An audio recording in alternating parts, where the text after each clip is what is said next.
क्या जीवन मूल्य भी समयानुसार रूपांतरित होते हैं? सत्यानंद, समय में जो पैदा होता है वह अनिवार्य रूप से रूपांतरित होता है। जीवन मूल्य भी समय की उत्पत्ति है, उपज है।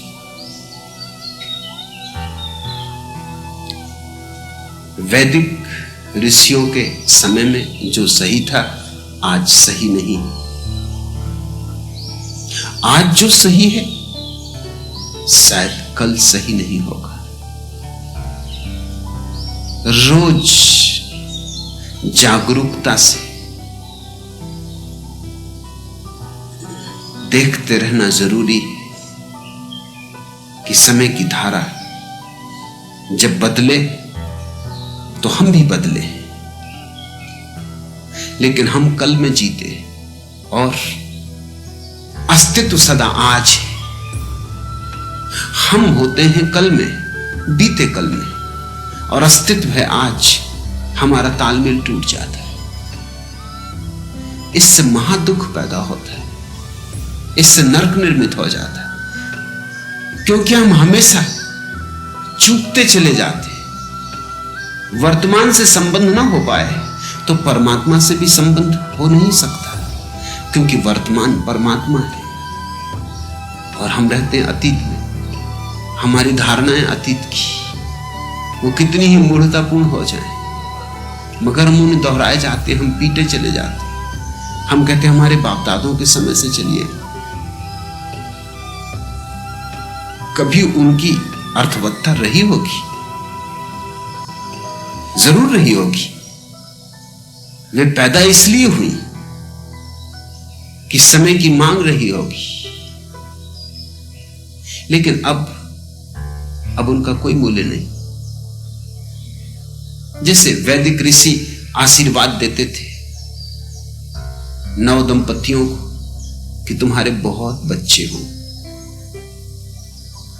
आज अगर कोई ये आशीर्वाद देगा तो गलत होगा। आज तो आशीर्वाद होना चाहिए तुम्हारे बच्चे बिल्कुल ना हो।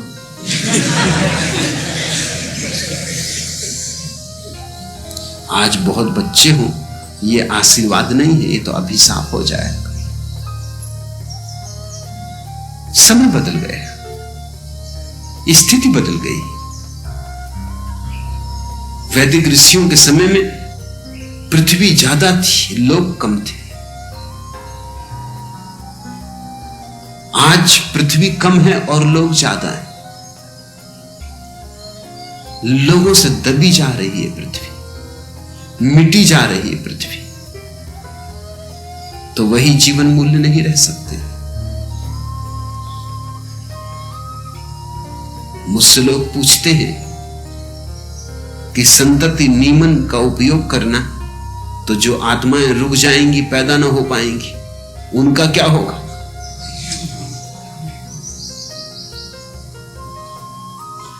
और क्या संतति नियमन करना हिंसात्मक नहीं? क्योंकि तुमने किसी को पैदा नहीं होने दिया, उसकी हत्या कर दी, होने के पहले ही हत्या कर दी।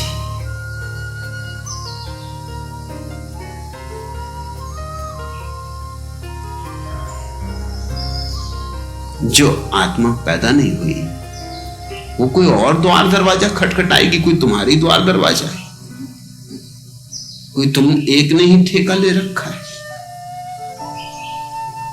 तुम जैसे मूड बहुत है,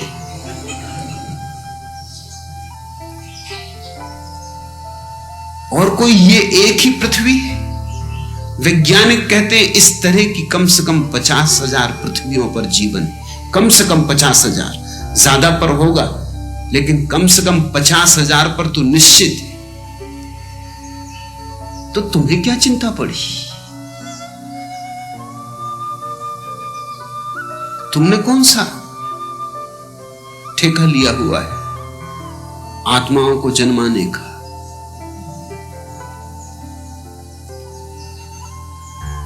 जो चलाता है इस विश्व को, चलाएगा उनको भी, उसकी जिम्मेवारी, उसकी समस्या वो समझे।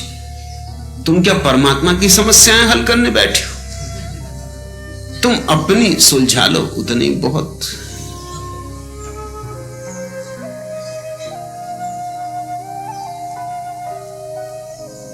लेकिन लोग तरह तरह के प्रश्न पूछते हैं सिर्फ इसलिए कि पुरानी धारणा किसी तरह बची रहे, किसी तरह हम पुराने से चिपके रहे। और सब बदल गया है।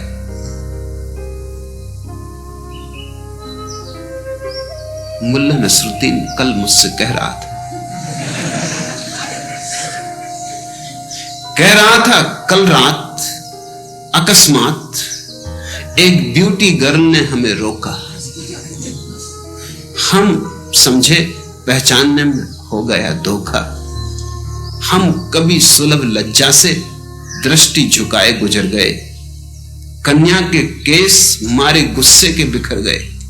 जोर जोर से चीखने लगी, शहर के जवां मर्दों आओ, इस शरीफ जादे से मुझको बचाओ।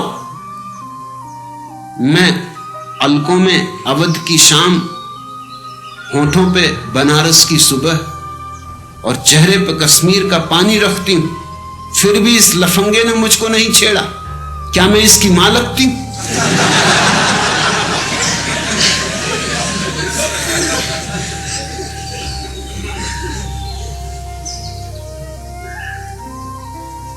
जीवन रोज बदला जाता है। पुराने मूल्य बह जाते पानी, नए मूल्य आ जाते। पुरानी धारणाएं टूट जाती, नई धारणाएं आ जाती। सोच में पड़े हैं सेठ किशोरी रमन, क्योंकि डाकुओं ने उनकी पत्नी का कर लिया अपहरण। अब आया है पत्र उनके पास कि आप 1 किलो सोना गंदे नाले पर रख दीजिए, जो कि हमारे द्वारा स्वयं सहज लिया जाएगा, और यदि आपने ऐसा न किया तो आपकी सेठानी को वापस भेज दिया जाएगा।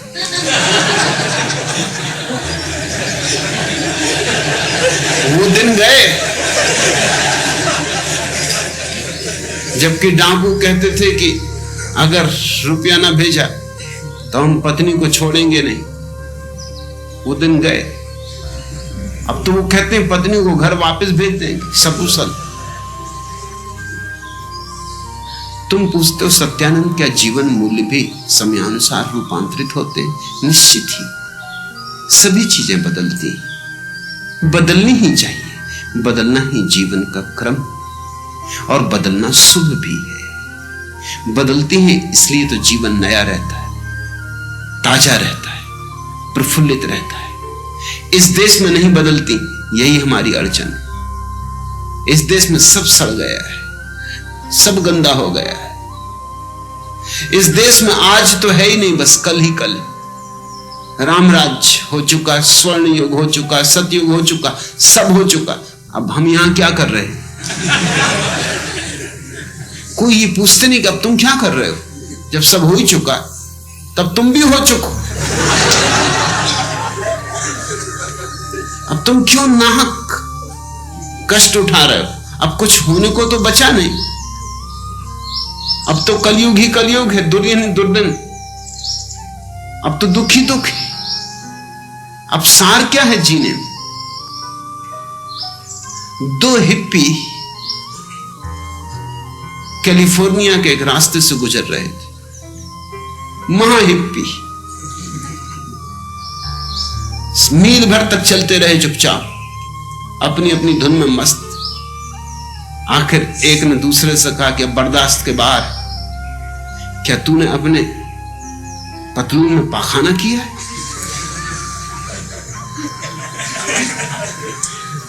इतनी भयंकर बदबू आ रही है, और मील भर से मैं देख रहा हूं कि अगर ये बदबू कहीं और से आ रही होती तो छूट गई होती पीछे, मगर ये साथ ही चल रही। दूसरे ने कहा कि नहीं नहीं, बिल्कुल नहीं। मगर पहला भी ऐसा मानने वाला, उससे उतार पतलून।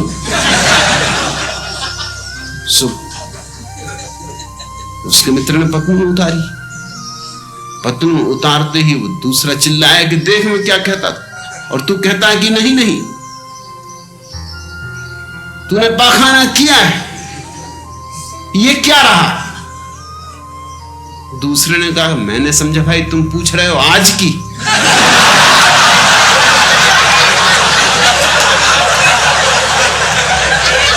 आज नहीं किया।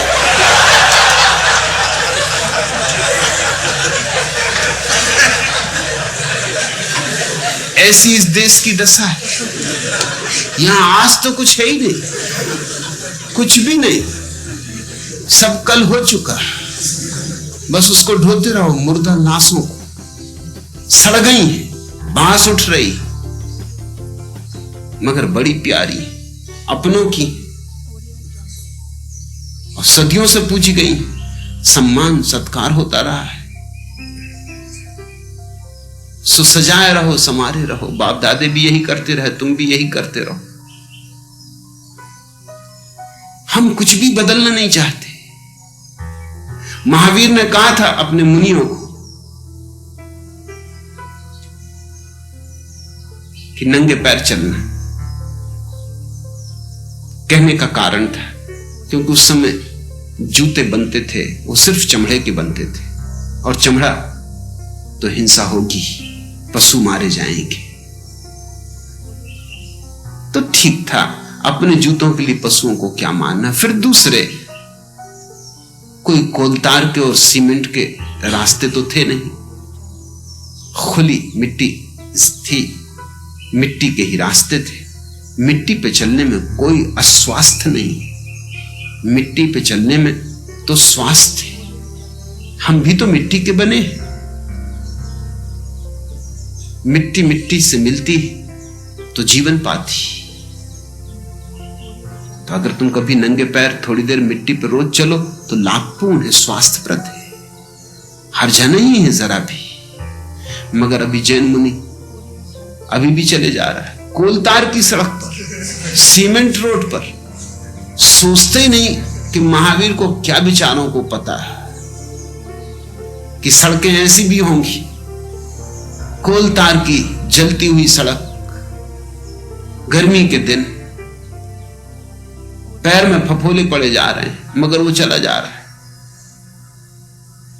और अब तो जूते कपड़े की भी बनते हैं, कैनवास के भी बनते हैं, रबर के भी बनते हैं। अब कोई चमड़े पे रुके हैं हम। अब तो जूते में कोई हिंसा नहीं है। अगर महावीर वापस लौटाएं तो मैं तुमसे पक्का कहता हूं, और कुछ पहने का ना पहने, जूते जरूर पहनेंगे।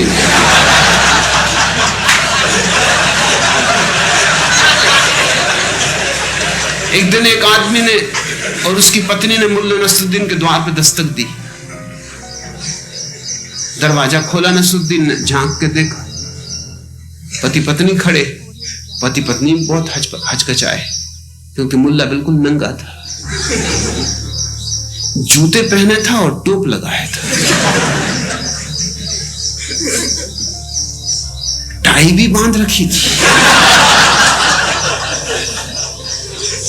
अब एकदम से जा भी नहीं सकते थे, अब आ ही गए।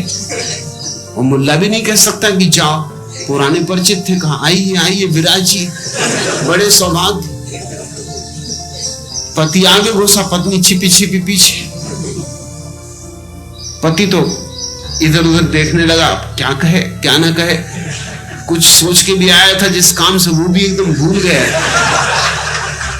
नंगा आदमी, और बिल्कुल नंगा होता तो भी ठीक था कि टोपी भी लगाए, जूते भी पहने और टाई भी बांधे है, और बाकी सब चीजें नदारत, असली चीजें नदारत। मगर पत्नी से न रहा गया। पत्नी ने कहा कि मुल्ला जी, क्या मैं पूछ सकती हूं कि आप नंगे क्यों बैठे? मुल्ला ने कहा कि भाई, इस समय मुझे मिलने कोई आता ही नहीं, ये मेरे फुर्सत का समय, विश्राम का समय। सो घर में कोई है ही नहीं, तो अकेला अपने मस्त नग्न बैठता हूं, आराम करता हूं। अब दिन भर कसे कसे बेल्ट बांधे हुए हैं, पैंट बांधे हुए हैं, जैकेट पहने हुए हैं, कोट चढ़ाए हुए, जान निकल जाती। तो जरा आराम कर रहा था तो उसने कहा ये भी समझ में आ गया, तो फिर ये जूते और ये टाई और ये हैट ये क्यों पहने हुए हो? तो मुल्ला ने कहा कि ये इसलिए कि शायद भूले भटके कोई आ ही जाए। अब तुम ही आ गए। ऐसा कभी कभी कोई भूले भटके आ जाए। मैं तुमसे पक्का कहता हूं महावीर अगर दोबारा हो तो जूते जरूर पहनेंगे। टाई और हैट की तो मैं नहीं कह सकता, वैसे अच्छा रहेगा। चटाई का हैट धूप धाप में बचाव भी करेगा और चटाई में कोई हिंसा भी नहीं। जापानी ढंग का चटाई का हैट सुंदर रहेगा।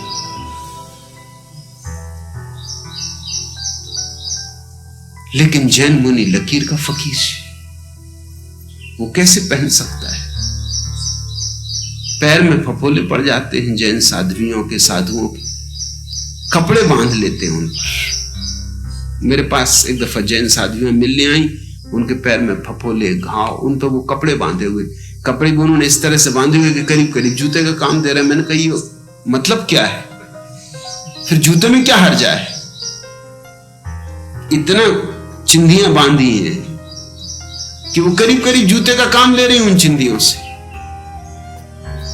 इतनी गंदी चिंधियां ढोने की बजाय कपड़े के जूते में क्या हर्ज? उन्होंने कहा आप कहते हैं तो हम भी समझते, मगर शास्त्र में नहीं लिखा है।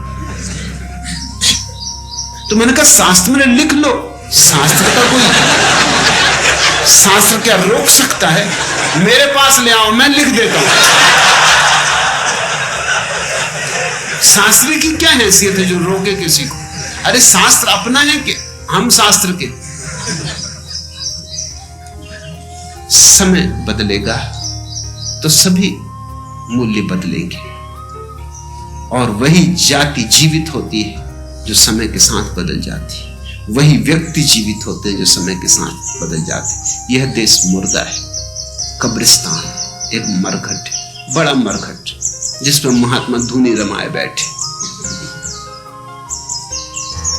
बस धूनी रमाने का काम, और कुछ काम बचा नहीं है। सब काम पहले हो चुका। अब तो निष्काम भाव से मरघट में बैठो, धूनी रमाओ, राम राम जपो। कुछ बचा नहीं जैसे हमारे हाथ में करने को। सारी पृथ्वी कितने महत् कार्यों में संलग्न है। शायद इतने महत् कार्य कभी नहीं हुए थे जितने महत् कार्य आज हो रहे हैं, क्योंकि इतना विज्ञान न था, इतनी टेक्नोलॉजी न थी, इतने हमारे हाथ में साधन न थे, इतनी समझ न थी। आज सब साधन है, सब समझ है। आज हम इस पृथ्वी को स्वर्ग बना सकते हैं, मगर ये पुराने मूल्य और पुरानी धारणाएं हमें नरक से बांधे हुए हैं।